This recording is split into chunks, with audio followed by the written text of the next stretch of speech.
दक्षिण सोलापूर तालुक्यातील जिल्हा मध्यवर्ती सहकारी बँकेच्या संचालक पदाच्या निवडणुकीत माजी संचालक सुरेश हसापुरे यांच्या उमेदवारीवर न्यायालयीन कारवाईमुळे सध्या प्रश्नचिन्ह निर्माण झालं आहे.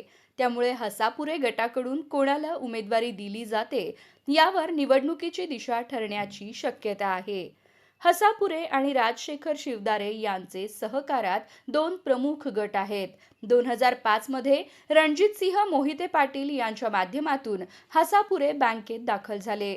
त्यानंतर आनंदराव देवकते व मोहिते पाटील यांच्या सहकार्याने त्यांनी तालुक्यातील सहकारातील प्रभाव वाढविला होता.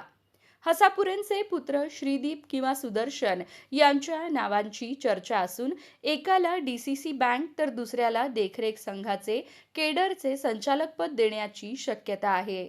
विरोधी गटात राजशेखर शिवदारे कलम 88 मुळे अडचणीत असून त्यांच्या पत्नी भारती शिवदारे यांचे नाव ऐनवेळी पुढे येऊ शकते.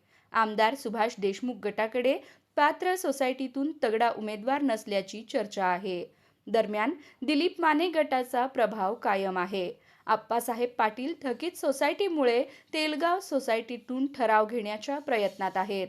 थकबाकी भरल्यास इंदुमती अलगोंड पाटील यांचे नावही पुढे येऊ शकते. उद्योजक शिवानंद पाटील यांच्याही नावाची चर्चा असून त्यांचे विविध गटांशी चांगले संबंध आहेत.